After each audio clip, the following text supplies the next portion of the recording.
안녕하세요. 초등학생 딸아이 하나를 키우고 있는 40대 여성입니다. 제가 오늘 이렇게 제 이야기를 하러 온 건 말 그대로 염치 없는 저희 시댁 식구들을 고발하고 싶어서요. 법적으로 다툴 수만 있다면 정말 그러고 싶을 정도로 생각만 해도 분한데 정말이지 남보다도 못한 가족이 있다는 거 어디 드라마에서나 봤지.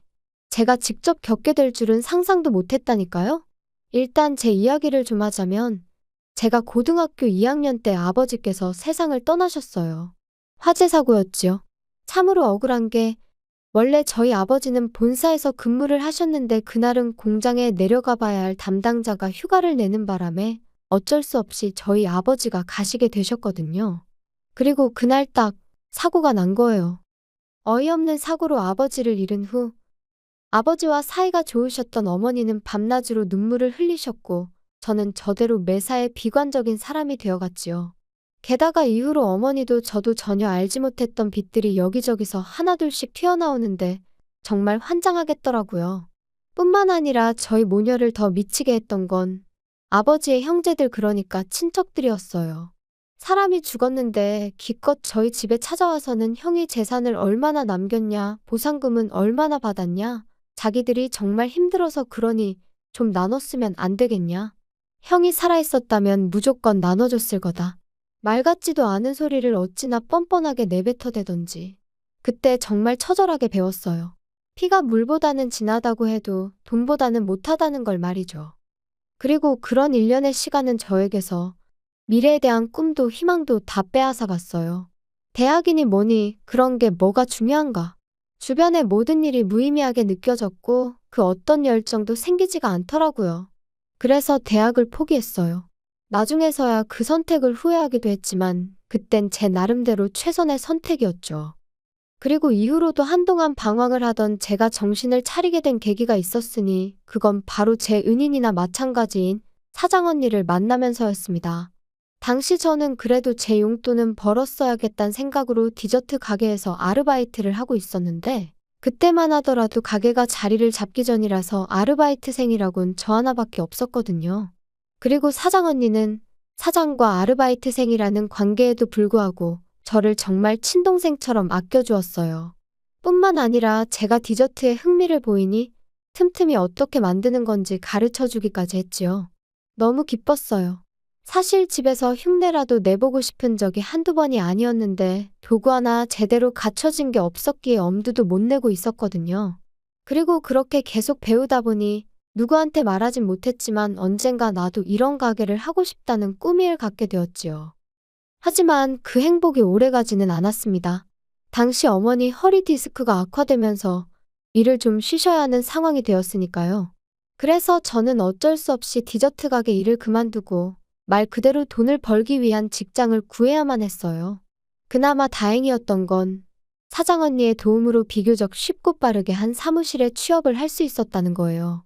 사장 언니가 하는 말이 제가 그동안 자기한테 정말 도움이 많이 되었다면서 이렇게밖에 못 도와줘서 미안하다는데 그냥 지금도 그때를 생각하면 고마운 마음에 눈물부터 나요. 아무튼 이후로 21살부터 28살 때까지 평범한 직장인으로 살았습니다. 취미생활로 과자를 구우며 특별할 것 없는 하루하루를 보냈고 지금의 남편도 만나게 되었죠. 저와 마찬가지로 회사를 다니던 평범한 직장인이었던 남편은 좋은 게 좋은 거라는 둥글둥글한 성격의 배려가 몸에 배어있는 자상한 사람이었어요. 그리고 그런 남편의 성격이 너무 부러웠던 저는 남편이 도대체 어머님 아버님 두 분 중 누굴 닮은 걸까? 두 분은 얼마나 좋은 분들일까? 늘 궁금했는데 결혼 준비를 시작하고 나서야 비로소 알게 되었습니다. 누굴 닮아서 그런 것도 아니었고 두 분도 그렇게 좋은 분들이 아니셨다는 걸 말이죠. 남편은 3남매 중 둘째로 소위 위아래로 치이는 입장이었어요. 맞이인 아주버님에게는 시부모님의 기대가 대단하셨고 막내인 신우에게는 하나뿐인 공주님이라며 불면 날아갈까 주면 부서질까 아주 애지중지하셨지만 저희 남편한테만큼은 한마디로 본체만 채 있으나마나 그리고 그런 시부모님의 마음이 확실히 드러났던 때가 바로 상견례 자리에서였습니다. 아이들 결혼 준비를 어떻게 도와주실 거냐는 저희 어머니에게 둘이 좋아서 하는 결혼이니 부모가 뭐라 하겠냐면서 도와줄 형편이 안 되니 그런 줄 아시라.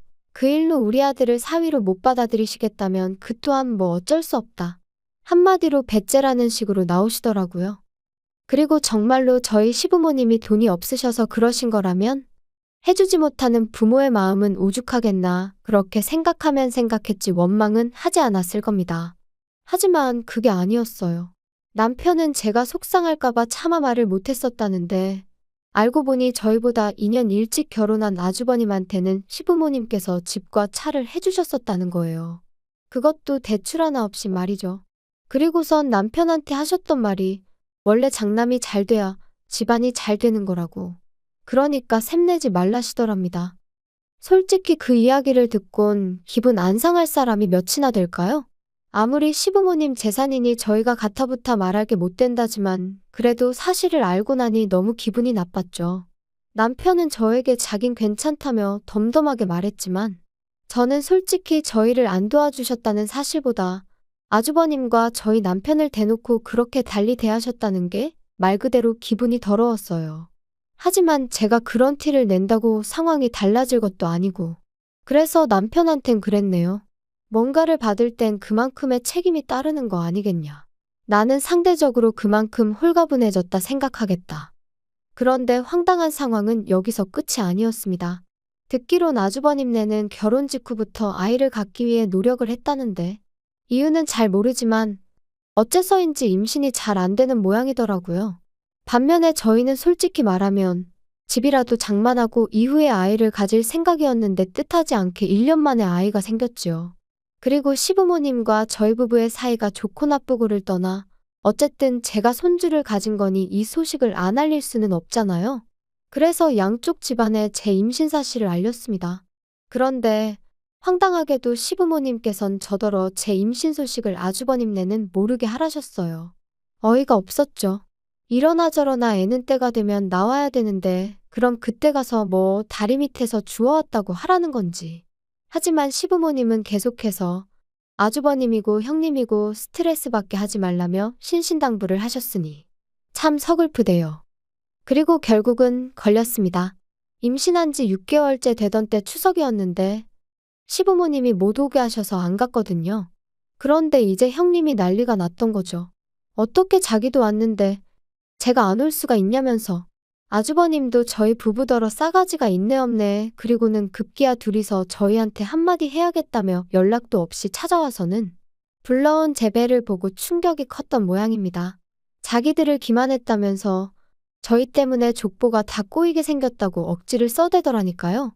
그러더니 급기야 형님은 갑자기 어지럽다면서 쓰러질 것 같다. 119를 불러달라. 정말이지 생쇼도 그런 생쇼가 따로 없었어요. 그런데 상황은 거기서 끝이 아니었습니다. 황당하게도 그 일이 있고 2주 만에 시부모님이 저희를 부르시더니 당신들이 살고 있는 아파트부터 가지고 있는 땅까지 전부 다 아주버님 명의로 넘기겠다 하셨거든요. 원래도 시부모님 재산에 관심도 없었고 그 재산이 언젠가 저희 몫이 될 거란 기대도 없었지만 그래도 너무 갑작스럽고 당황스러워서 갑자기 그런 결정을 내리신 이유가 뭐냐고 여쭤봤어요. 그랬더니 어머님이 하시는 말씀이 아주버님네서 그렇게 해달라고 했다는 거예요. 평소에도 저희 부부가 싸가지가 없어서 자기들한테 잘하는 게 없었는데 이제 애까지 가졌으니 얼마나 기세등등하겠냐면서 자기들한테도 어떤 식으로든 힘을 실어달라고 했다나요? 듣는 내내 어처구니가 없었습니다. 솔직히 쪽팔려서 어디 가서 말도 못했는데 한번 말해볼까요?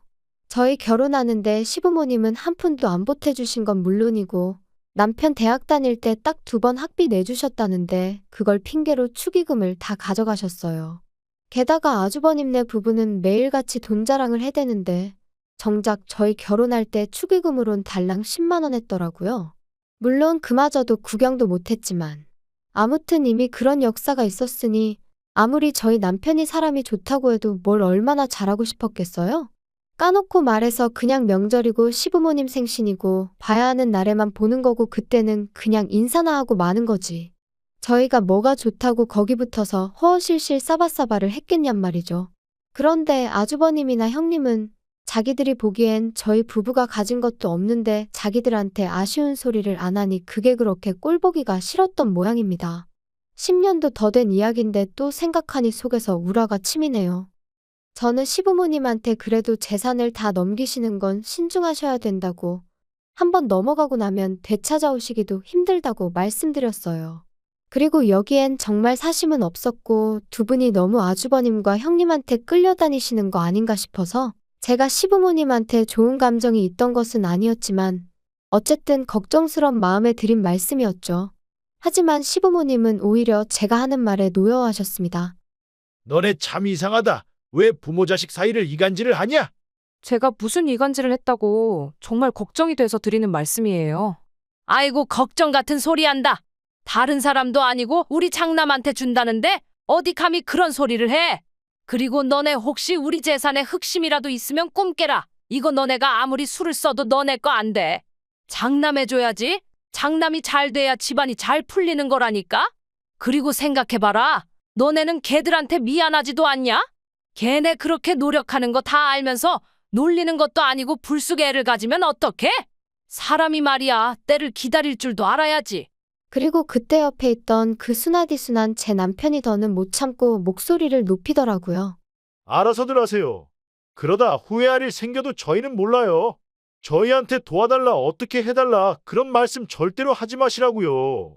그런데 저희 시부모님이 그런 저희 남편을 보시고는 차라리 화를 내셨다면 모르겠는데 그것도 아니고 비웃으셨어요.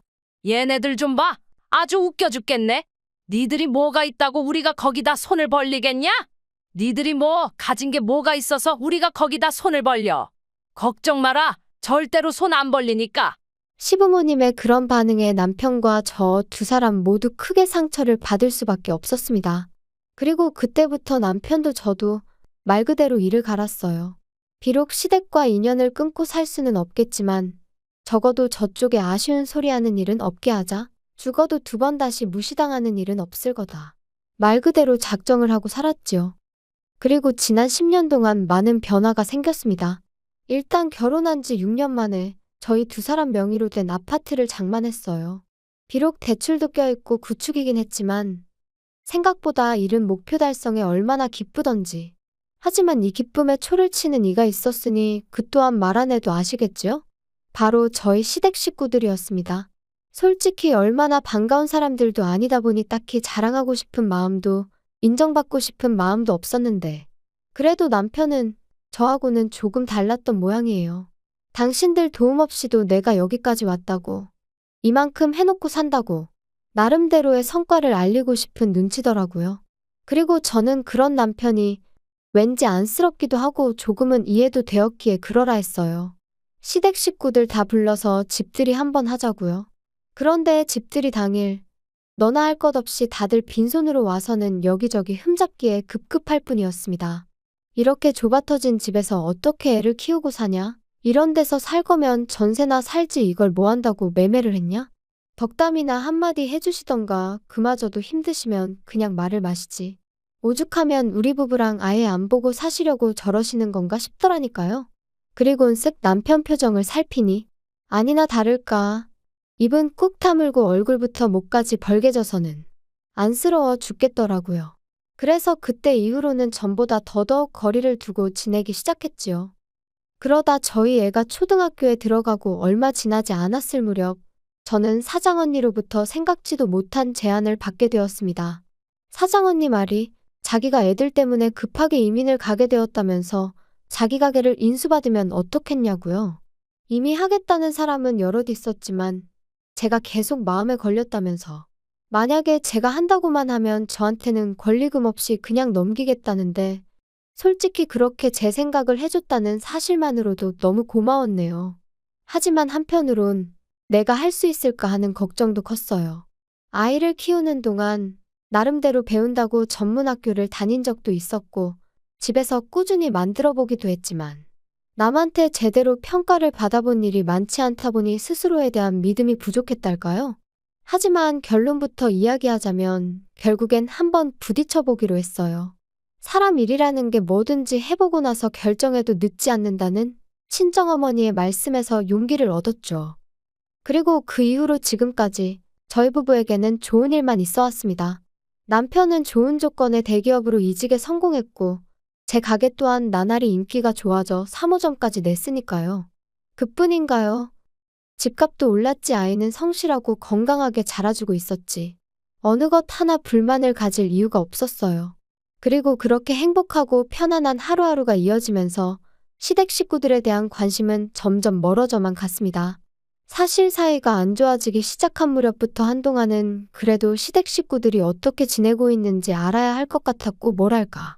비록 느슨하고 해진 끈일지라도 어떻게든 붙잡고 있어야 할 것 같았거든요. 그런데 어느 순간 그런 마음도 옅어지기 시작하대요. 아마 저희 셋만으로도 충분히 행복할 수 있다는 걸 깨닫기 시작하면서부터 아니었나 싶은데. 아무튼 그리고 그렇게 지내다 보니 어느 순간 시댁에 대한 미움도 원망도 사라진 것 같았습니다. 알아서들 잘 살겠지. 무소식이 희소식이라니까. 우리도 알아서 잘 살고 있어요. 정말 딱 이 생각뿐이었어요.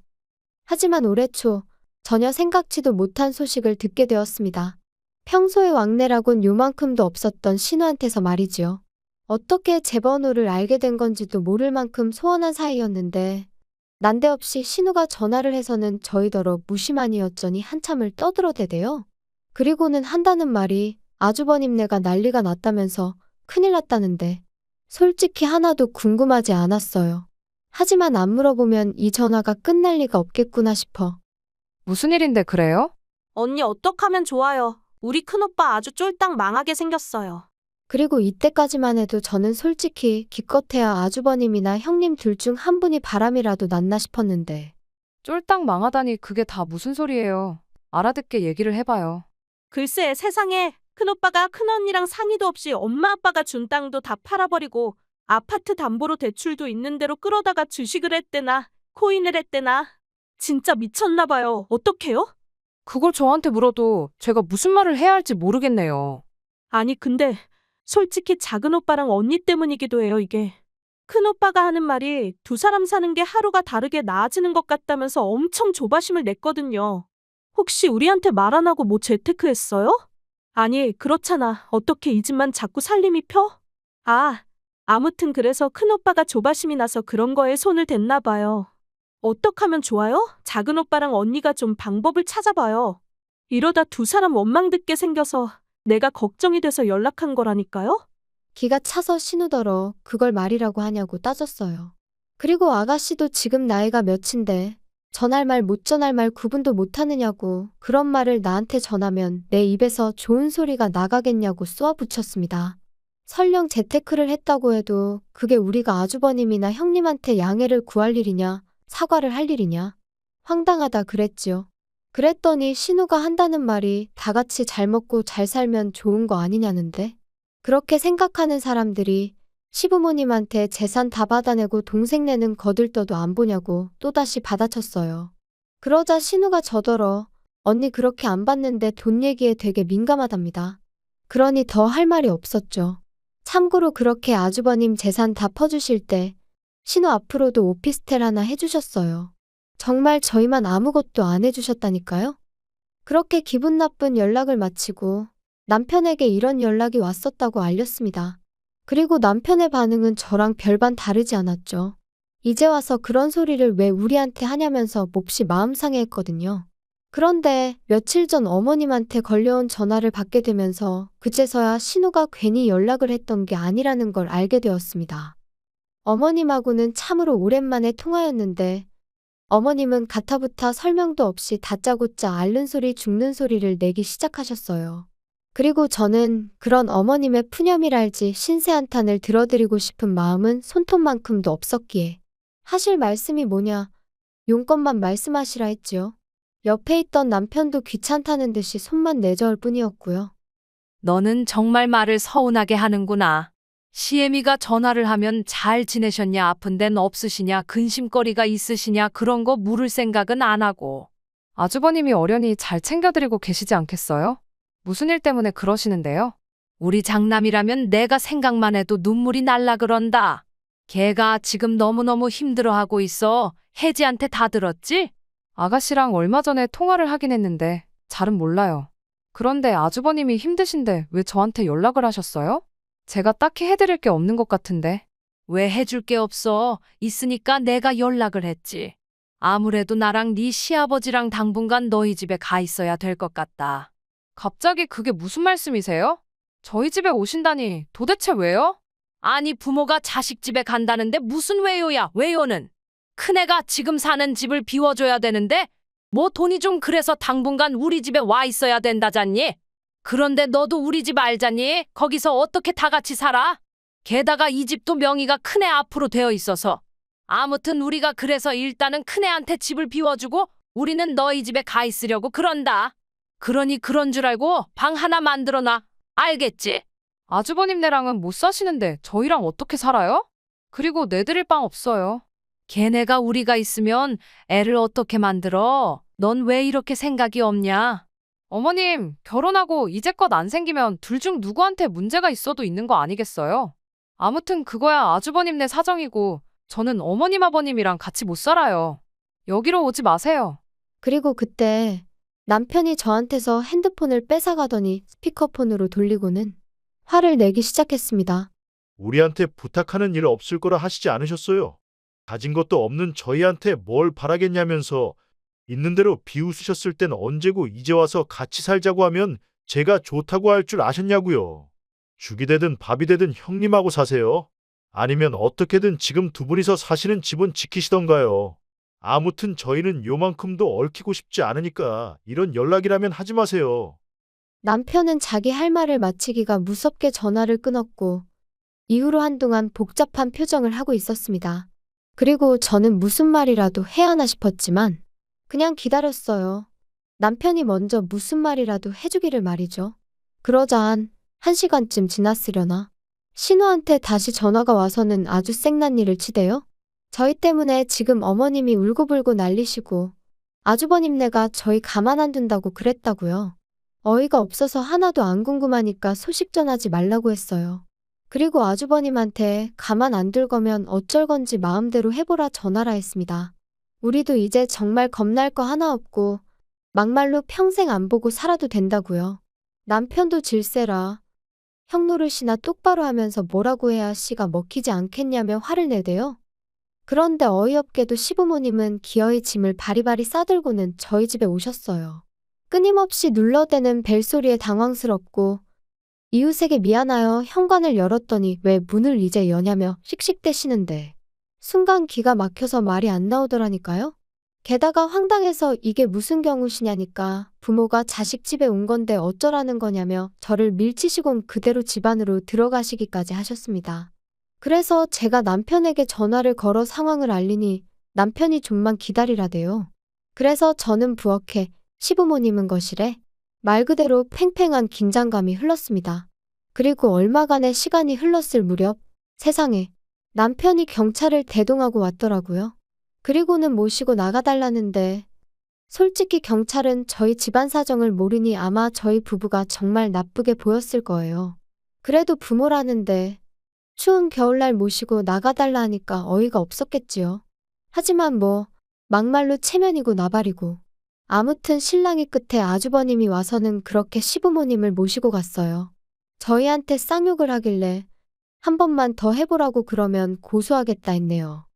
그리고 그날 이후로 다행이라고 해야 할지 시부모님으로부터 더는 연락이 없어요. 잘된 일이죠. 남편은 여기까지 오는데 1,000원 한 장 도움도 안 준 사람들이 무슨 부모냐고 더는 생각하고 싶지도 않다고 하대요. 정말이지 하늘에 맹세코 두 분이 가진 게 없어서 못 해주신 거였다면 저희 이러지 않았을 거예요. 오히려 안타깝고 안쓰럽게 생각하며 저희가 먹고 살만해진 지금 어떻게라도 도와드렸을 테지요. 뭐 아무튼 이미 다 지나가 버린 일 계속 곱씹는다고 뭐가 달라지겠어요? 더는 그냥 저희를 찾지 않으셨으면 좋겠습니다. 저희도 찾지 않을 거니까요. 그냥 각자의 자리에서 정말이지 무소식이 희소식이란 마음으로 살면 좋겠네요.